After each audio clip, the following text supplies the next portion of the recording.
and welcome to Author to Author. I am your host Jasveer. In this episode, I'm going to talk to an author who's also a wellness expert from freezing Nova Scotia, while I'm in the warm and sunny Toronto.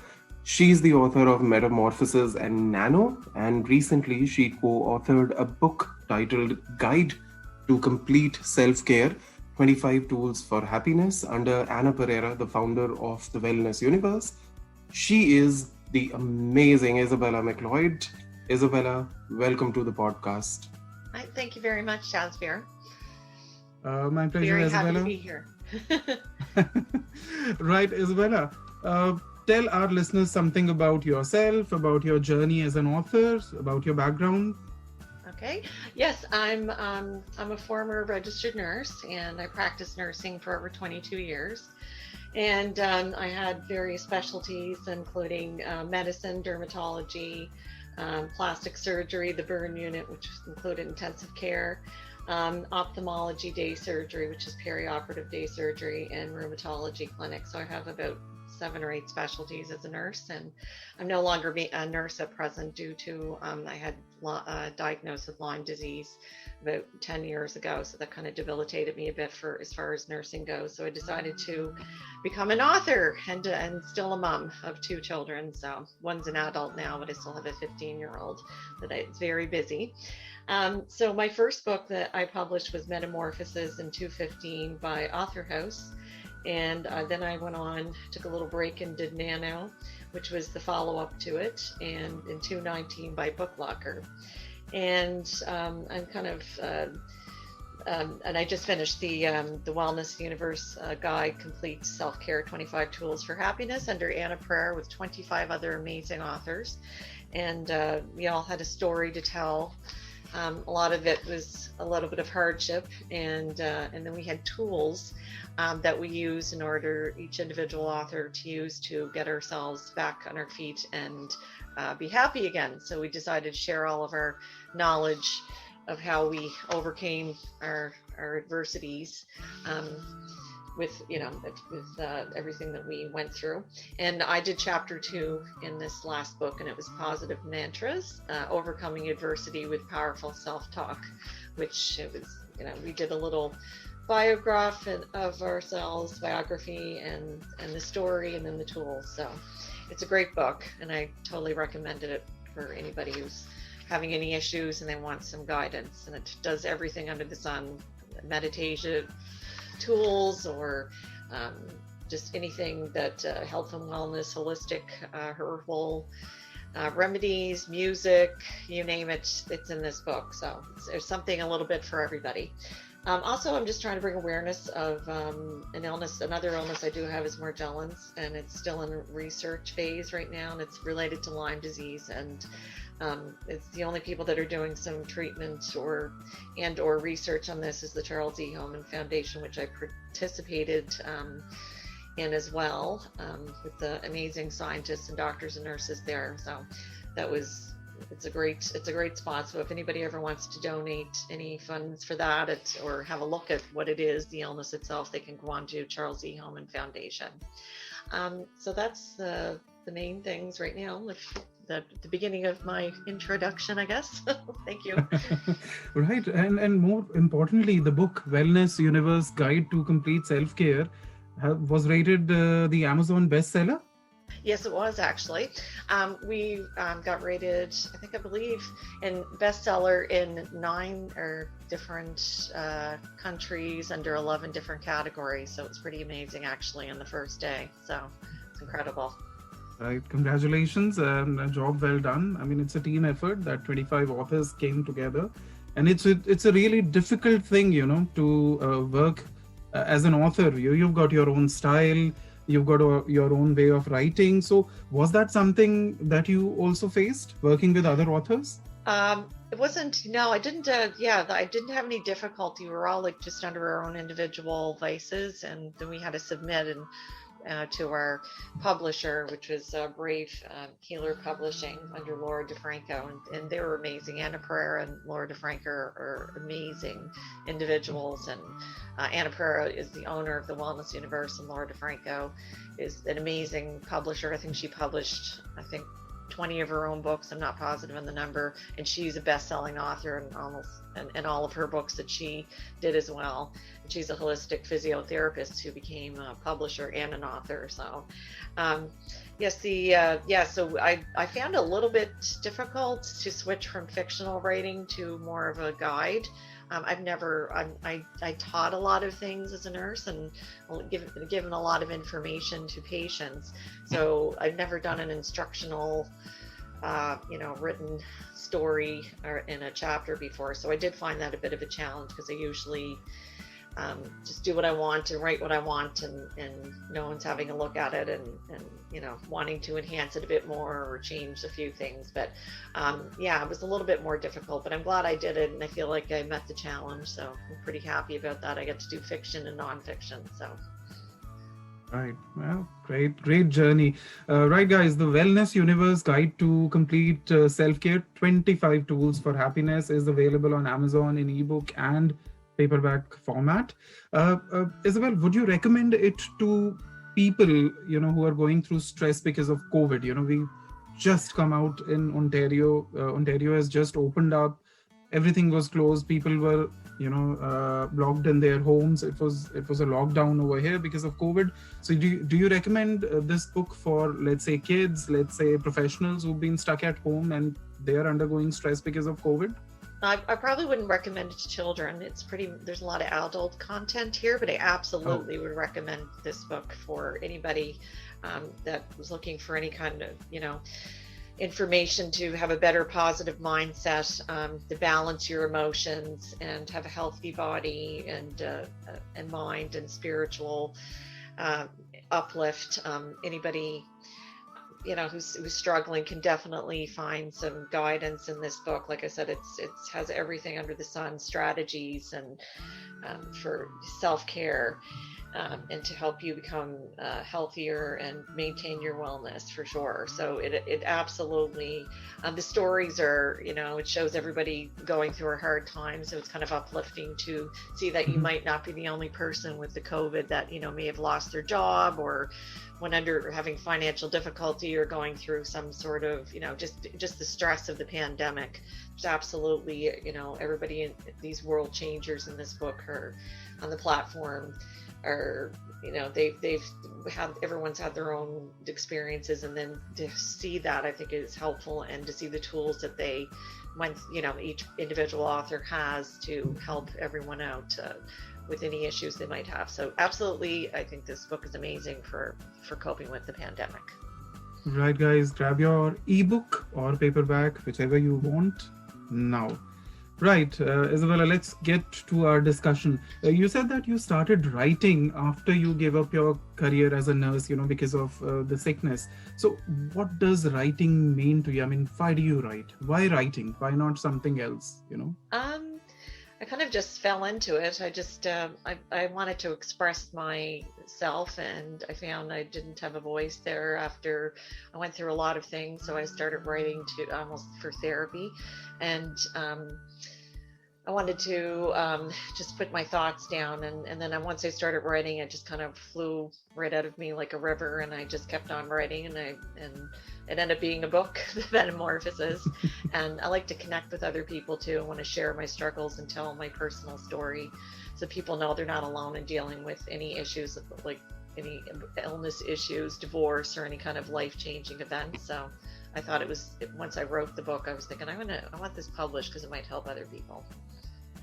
Yeah, and I think writing has that effect on the author as well, right? While you're sharing your happiness, the wellness tips and tricks with everybody, but then it's changing you. Do you believe that it has sort of healed you, maybe? Yes. Maybe? Yeah, it was very therapeutic, actually. I just, you're thinking about your thoughts, and then you actually, for me, when I was actually pounding away at the keyboard of my laptop, it was like therapy for me. It was like, oh, it feels good to get this it was almost like my emotions were coming out on the keyboard, and then to see it on paper, and I felt like it was a healing process for me. It was great, actually. So definitely. Right. Okay. So, what was the first thing that you wrote? Let's talk about your journey to Metamorphosis, your first book. Yes. So I began writing in 2013, and it took 2 years to write my first book, Metamorphosis, and I didn't publish it until 2015 with Author House. It was self-published. So then after I wrote that book, I felt like I did a fictional twist to both of them to make it a little less personal and a little interesting. So I wrote Nano in 2019. I took a little break for a few years, and I published that by BookLocker. So that's how I actually, I just started writing, and I took my time. I did it on my own time when I felt like doing it. I wasn't busy as a mom, so. Mm-hmm. Right. And what was the inspiration, to start writing? Has it changed somehow now that you've got 3 books under your name? Well, initially, like I said, it was my marriage broke up, and my career ended as a registered nurse, and I almost actually died with my illness, with the Lyme disease. I ended up having to go to California to get some diagnosed, and I ended up in heart failure. So when I actually got back off the plane, I ended up in emergency, and they had to cardiovert my heart, and they said they didn't know if I was going to survive or my heart was going to get worse or not. So that was a total inspiration there, and I was just struggling with the loss of a lot of things, and my illness, the Morgellons, was kind of a very weird illness, and still barely understood 10 years later. So my life is my biggest inspiration, I guess, and not many people have to deal with all those things, that the loss of a career and a marriage and maybe even your life all at the same time. So that was kind of my inspiration. Oh, that's truly inspiring, from being a nurse and then suffering a life-threatening disease, illness, and then you rediscovered your life sort of, through writing, and that's really inspiring. Thank you. Truly inspiring. I'm really honored with your presence. Thank you so much for taking time out to talk to us. Oh, thank you very much. That's fair. Mm-hmm. And let's share a few of your favorite lines from your story. Let's talk about complete self-care. Let's share a few lines from that.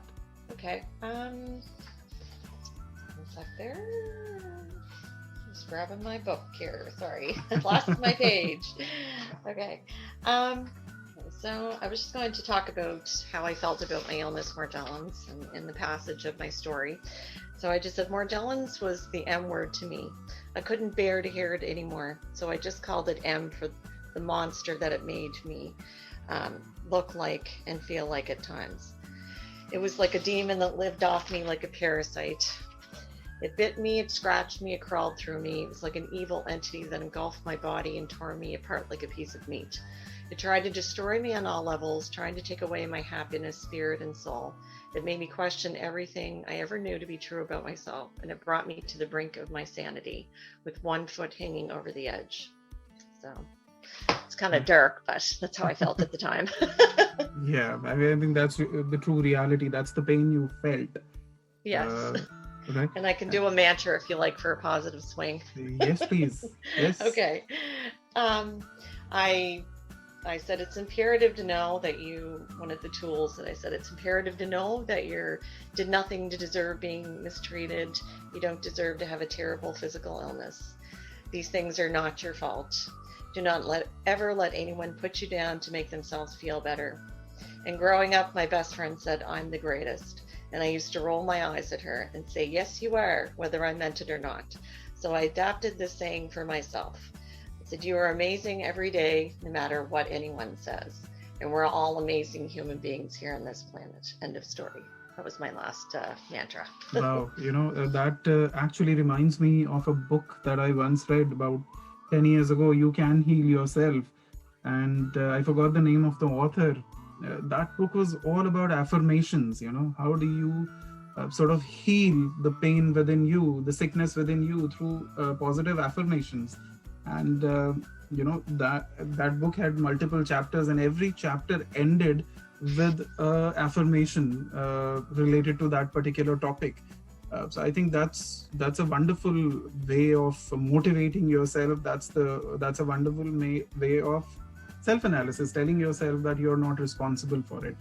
I Yes, think, yes, yeah. for sure. Like I said, the mind set and self-talk I incorporated in my life from the start of my illness, kind of saved myself, and I had to trust myself when everyone else kind of gave up on me. So I stood up for myself, and I I became my own advocate and my own cheerleader, and my own best friend to keep myself going. So that's why, and I definitely absolutely use these mantras for positive self-talk during my illness that helped me survive for sure.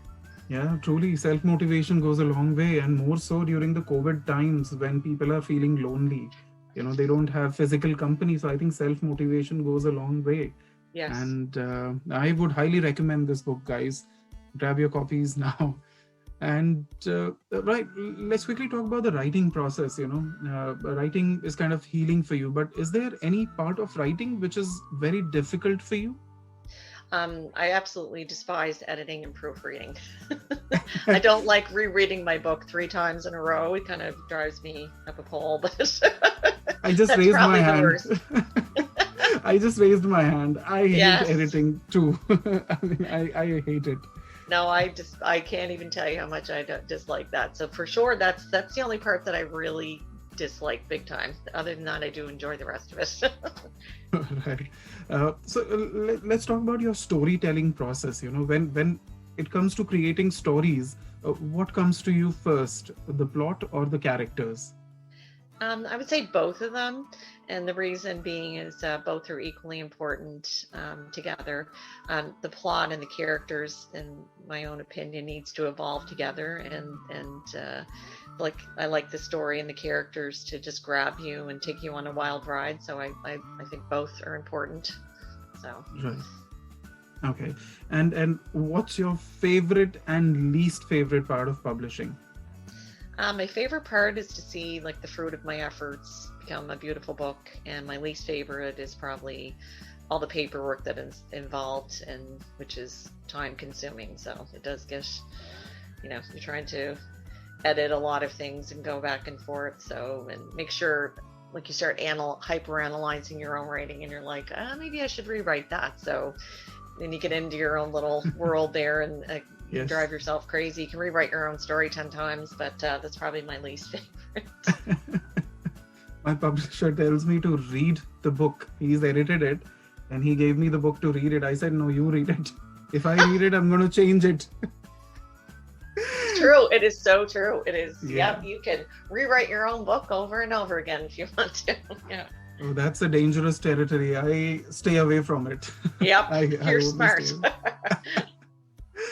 Right. So, how did you come up with the title of your books? They're very interesting, Metamorphosis, and the latest book, very interesting topics. How do you come up with the topics of your book? I chose the title Metamorphosis, my first book, as my character Miranda's going through so many changes on all levels. Like she's physically changing, she's mentally going through hell, and she's emotionally stressed, and she's probably even doubting her spiritual existence, because she is going through so much. Like, how can God put you through all of this? And she almost loses her mind in dealing with this horrific illness, and the illness and her loss of everything completely metamorphosizes her into a different person from what she was, and so on all levels. So that's how I got the inspiration for that title.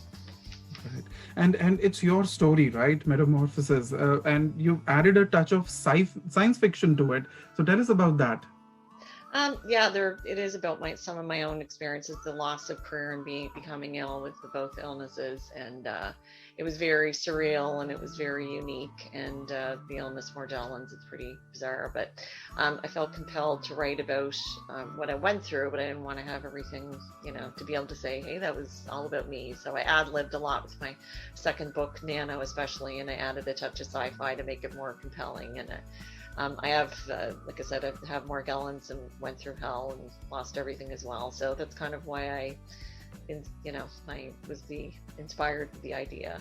So that's about it.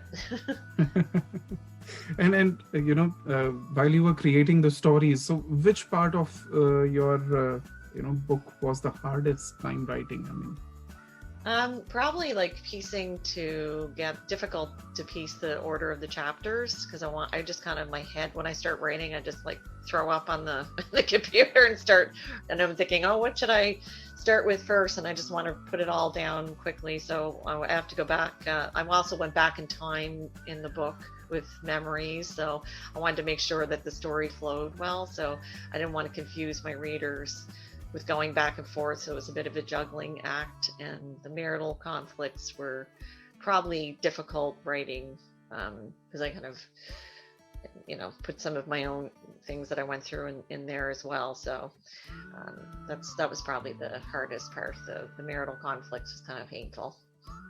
right. And how much particular about are your writing space? Does that help you to make your writing process easier? Yeah, I believe it's all about, I have to be in the mood to write. So when I'm Yeah. forced to, I wouldn't say I was forced to write this book. Like, I wasn't forced to do this last book, but I was on a deadline. We had to do it in 3 months. So it was you're on a time constraint, and I was never on that before. So I don't really like being on a tight schedule, but I did it, and I'm glad I did. But I also need peace and quiet with no distractions. And a really weird part that I'm going to mention is I really like writing in my car at Tim Hortons with the laptop. I think I wrote both of my first books mostly in the car. So. Wow. Okay. So you don't find it distracting to write in a, sort of a public place? No, I don't know why. I kind of like it. I find my car relaxing with the coffee. And I don't know why, but that's when I started writing, and I kind of just made it a habit. I went and got a coffee, and I take out my laptop when I'm first waking up, and I start writing. So I kind of got in the habit of doing that. So sounds weird, but I'm going to make you feel better, Isabella. And I'm not supposed to be talking about me. We are here to talk about you. But I love writing in public transport. Woohoo! Yeah. I've written an entire book called The Metromaniac Chronicles while I was traveling in public transport back in India. And, Wow. Yeah, I loved, my idea buds are at the highest level when I'm actually in public transport observing people. That's how I write my stories. And like I said, awesome. I'm not supposed to talk about me.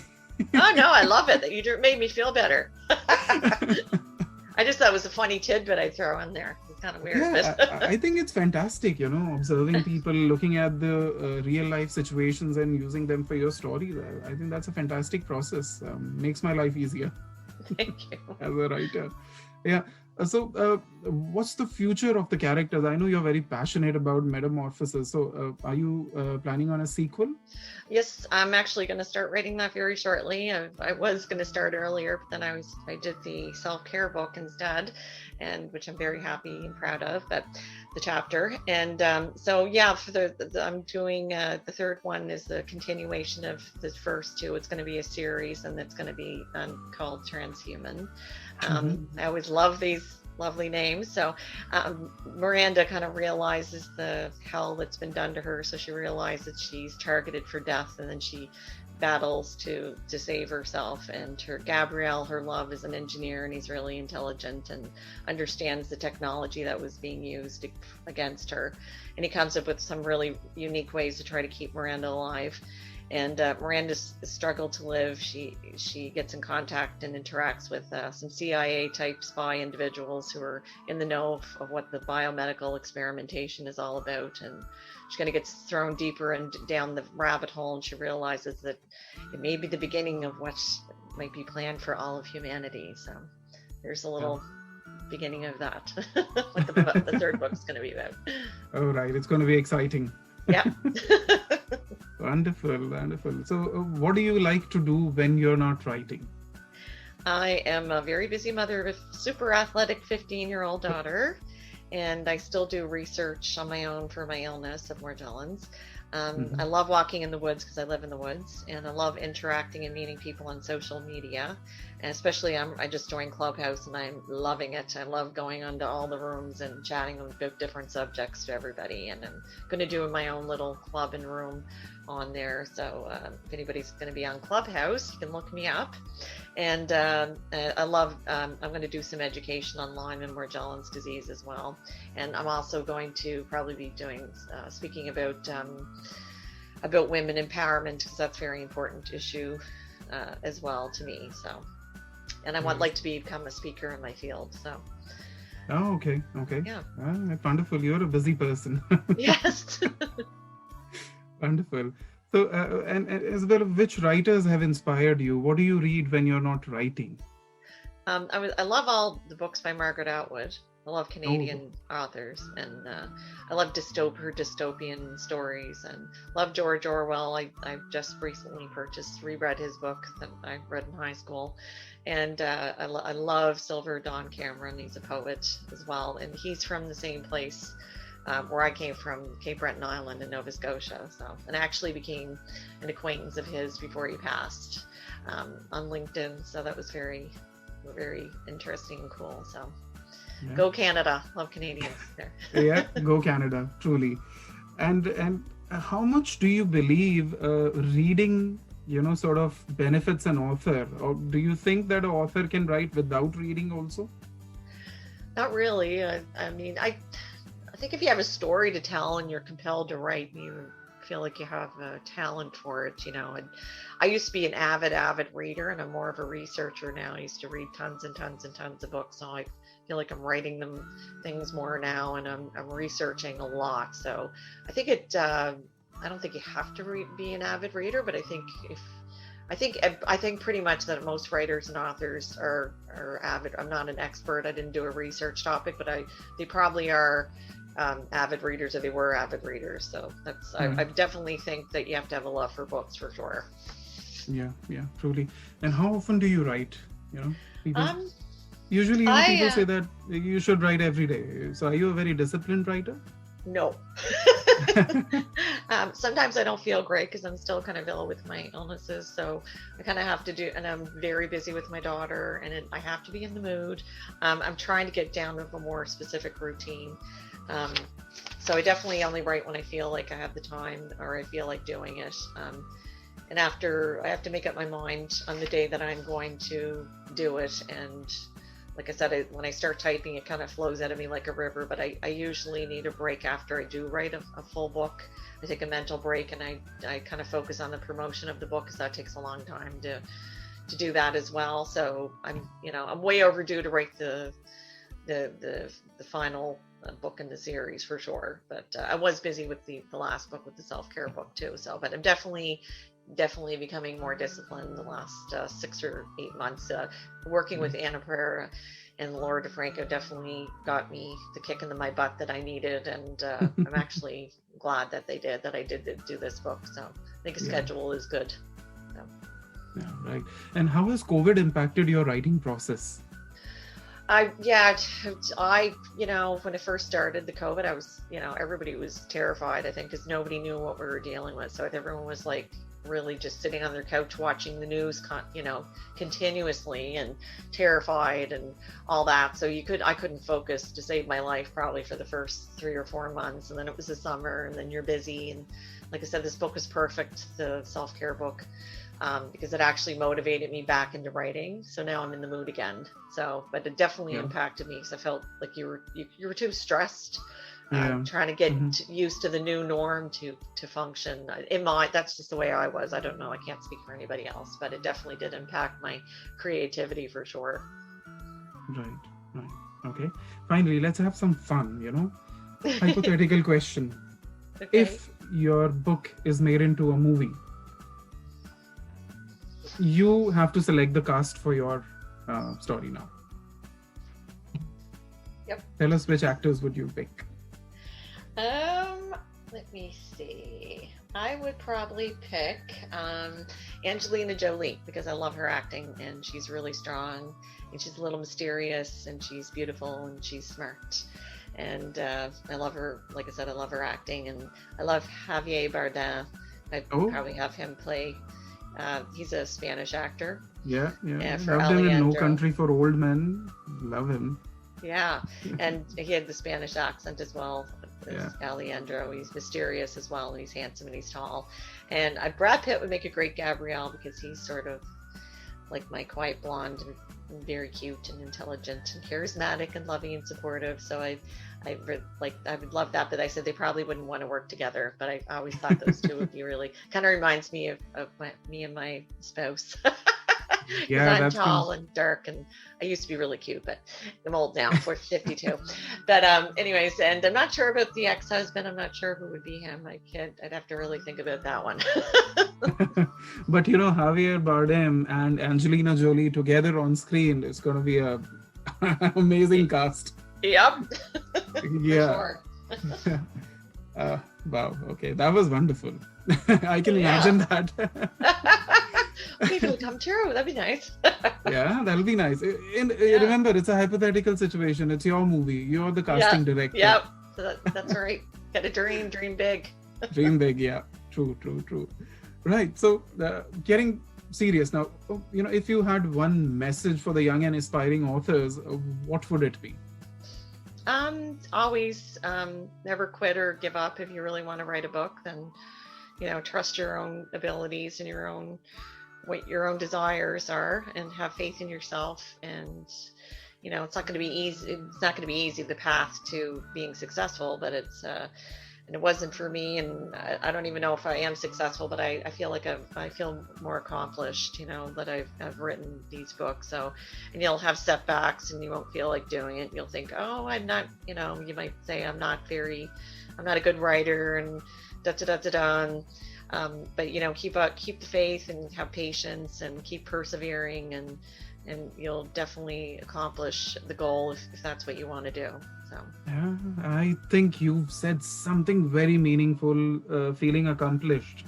There is a big difference between feeling accomplished and feeling successful. Yes. Most writers and authors confuse it. I think if you have done justice to the story, if you've given your 100%, then you must feel accomplished. Whether or not your book sells, that's a question that you can't control. Whether people like your story or not, but are you happy with your own work? That's what matters. And yes, I think that's the beauty about writing. I love that message. I love that message, and I'm sure it's going to be useful for many young and aspiring authors. Right, Isabel, thank you so much for the fun conversation. It was really inspiring for me, and I hope people also feel inspired listening to you. Thank you so much for taking time out.